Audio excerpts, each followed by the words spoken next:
Debat Capres dan Cawapres RI yang melibatkan isu kompetensi dan pengalaman cawapres muda memerlukan pendekatan yang cermat. Debat dapat didefinisikan sebagai pertukaran argumen antara dua pihak untuk menghasilkan pemahaman atau keputusan. Strategi debat yang brilian melibatkan 1. Pemahaman isu. Menyelami secara mendalam isu-isu terkait untuk memahami dengan baik argumen yang akan dihadapi. 2. Riset yang mendalam. Mendukung argumen dengan fakta, data, dan informasi yang akurat dan relevan untuk memperkuat posisi. 3. Komunikasi efektif. Menyampaikan argumen dengan jelas dan persuasif. Menggunakan bahasa yang dapat dipahami oleh audiens. 4. Refleksi terhadap lawan debat. Respons cepat terhadap argumen lawan. Dengan menunjukkan kelemahan argumen mereka dan memperkuat posisi sendiri. 5. Etika debat yang tinggi. Menghormati aturan dan norma-norma etika debat, termasuk menghindari retorika yang merugikan. 6. Penggunaan logika yang kuat. Memastikan bahwa argumen didasarkan pada logika yang kuat dan tidak terjebak dalam kesalahan logika. 7. Penggunaan gaya bahasa yang efektif.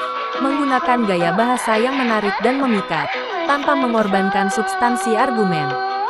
8. Keterlibatan dengan audiens. Membuat koneksi dengan audiens melalui keterlibatan emosional dan interaksi yang sesuai. Dengan menggabungkan elemen-elemen ini, debat dapat menjadi platform efektif untuk mengklarifikasi dan menilai kompetensi serta pengalaman cawapres muda.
Selain strategi umum, metode dan teknik debat yang brilian dapat mencakup 1. Struktur argumentasi yang jelas. Mengorganisir argumen dengan baik, termasuk pendahuluan yang menarik, pengembangan argumen, dan kesimpulan yang kuat. 2. Rebuttal yang cermat. Mampu dengan cepat merespons argumen lawan dan memberikan tanggapan yang tepat untuk menguatkan posisi sendiri. 3. Analisis kritis. Mampu melakukan analisis kritis terhadap argumen lawan, mengidentifikasi kelemahan logis, dan menawarkan solusi atau alternatif yang lebih baik. 4. Pemahaman audiens. Menyesuaikan gaya komunikasi dan argumen sesuai dengan pemahaman audiens, sehingga pesan lebih mudah diterima. 5. Penggunaan analogi dan ilustrasi. Menggunakan analogi dan ilustrasi yang relevan untuk menjelaskan konsep-konsep kompleks dan membuat argumen lebih mudah dipahami. 6. Pemanfaatan waktu dengan efisien. Menyampaikan argumen dalam batas waktu yang ditentukan dengan efisien, tanpa kehilangan substansi atau kejelasan. 7. Pertanyaan strategis. Menyajikan pertanyaan yang strategis kepada lawan untuk menguji kekokohan argumen mereka dan membuka ruang untuk penguatan posisi sendiri. 8. Penampilan yang profesional. Menjaga penampilan dan sikap yang profesional selama debat, termasuk ekspresi wajah, nada suara, dan bahasa tubuh. Dengan memadukan strategi, metode, dan teknik tersebut, debat capres dan cawapres dapat menjadi wadah yang produktif untuk menguji dan mengevaluasi kualitas pemimpin yang diusung.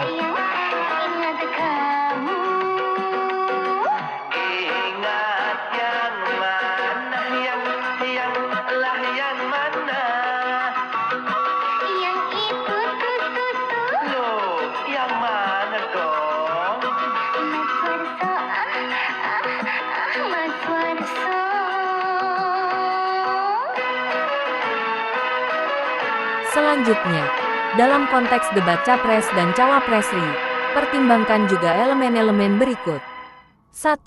Kolaborasi tim. Cawapres muda dapat menekankan kolaborasi yang kuat dengan capres dan tim mereka, menyoroti bagaimana pengalaman dan pemahaman yang berbeda dapat menguntungkan untuk menghadapi tantangan kompleks. 2. Visi jangka panjang. Menyajikan visi jangka panjang yang konkret dan inovatif, menunjukkan pemahaman mendalam terhadap isu-isu masa depan dan solusi yang diusulkan.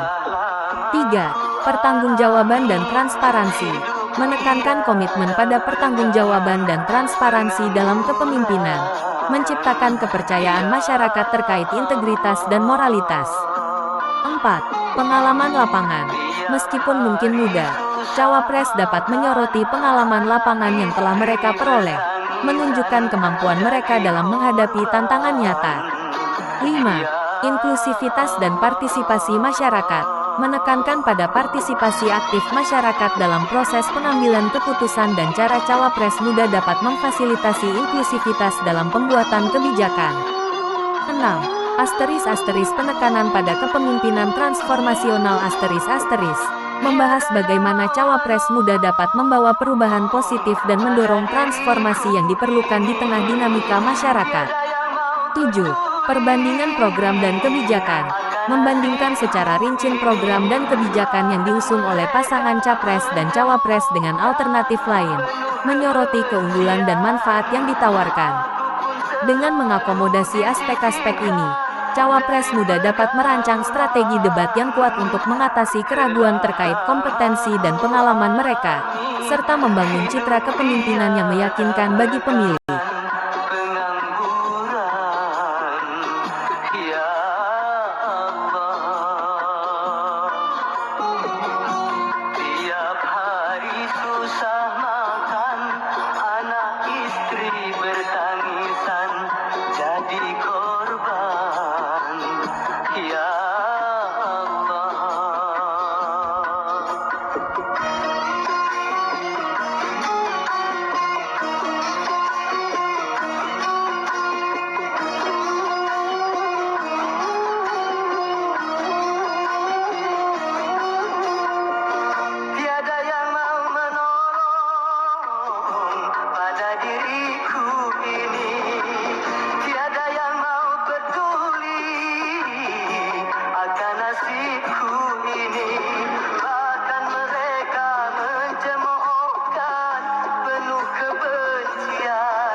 Beberapa teknik debat yang umumnya digunakan, beserta contohnya, antara lain. 1. Reversal teknik. Contoh, jika lawan debat mengatakan bahwa kebijakan A tidak efektif, Anda bisa menggunakan teknik reversi dengan menyatakan bahwa sebenarnya kebijakan A telah mencapai banyak kesuksesan yang belum diakui. 2. Reductio ad absurdum, mengurangi ketidakmasalan. Contoh, jika lawan menyampaikan argumen yang ekstrim, Anda dapat menggunakan reductio ad absurdum dengan membawa argumen tersebut ke tingkat ekstrim yang lebih tinggi untuk menunjukkan keanehan atau ketidakmasalannya. 3. Strawman, pembuatan semanggi. Contoh, mereduksi argumen lawan menjadi bentuk yang lebih lemah atau menyederhanakannya, kemudian menyerang versi yang disederhanakan tersebut. 4. Analogi. Contoh, menggunakan analogi untuk menjelaskan suatu konsep yang kompleks. Misalnya, dalam debat ekonomi, Anda dapat menggunakan analogi tentang bagaimana sebuah keluarga mengelola anggaran mereka. 5. Appeal to authority, rayu kepada otoritas. Contoh, mengutip pendapat ahli atau otoritas di bidang tertentu untuk mendukung argumen Anda. 6. Ad hominem, menyerang pribadi. Catatan, meskipun tidak disarankan, namun teknik ini dapat digunakan untuk menyerang karakter lawan sebagai bentuk distraksi dari argumen inti. 7. Bandwagon efek gembalaan. Contoh, mengajukan argumen bahwa karena banyak orang mendukung suatu ide atau tindakan, maka itu harus benar atau dapat diterima. 8. False dilema palsu. Contoh, memperkenalkan pilihan yang palsu atau menyederhanakan situasi menjadi dua opsi ketika sebenarnya ada variasi atau opsi lain yang mungkin. Penting untuk diingat bahwa sementara teknik ini dapat meningkatkan keefektifan debat, integritas argumen dan etika debat harus tetap dijaga.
Non sequitur, kesimpulan yang tidak tepat. Contoh, mengemukakan suatu argumen yang kesimpulannya tidak mengikuti premis atau informasi yang diberikan. 10. Appeal to emotion, rayu kepada emosi. Contoh, menggunakan elemen emosional, seperti rasa takut atau simpati, untuk memenangkan dukungan, tanpa memberikan argumen yang kuat secara logis. 11. Circular reasoning penalaran lingkaran. Contoh, menggunakan argumen yang sebenarnya hanya mengulangi kembali klaim awal tanpa memberikan dukungan tambahan. 12. Loaded question pertanyaan berisi. Contoh, mengajukan pertanyaan yang berisi asumsi yang mungkin tidak benar, sehingga sulit untuk menjawab tanpa mengakui asumsi tersebut. 13. Silogisme. Contoh, membuat argumen yang terdiri dari dua premis dan kesimpulan logis. Misalnya, semua manusia adalah makhluk berpikir. Saya adalah manusia. Oleh karena itu saya adalah makhluk berpikir. 14. Hasty generalization penggeneralisasian cepat. Contoh, membuat kesimpulan umum berdasarkan contoh atau data yang terlalu sedikit atau tidak representatif. 15. Toulmin model Toulmin. Contoh, menggunakan pendekatan Toulmin yang melibatkan klaim, data, dan waran untuk membangun argumen yang lebih kokoh.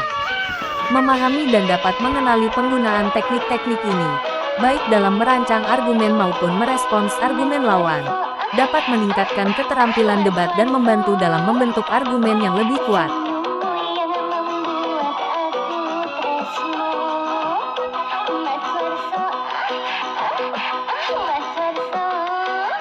Aku mismu persis kayak Gatot Kaca.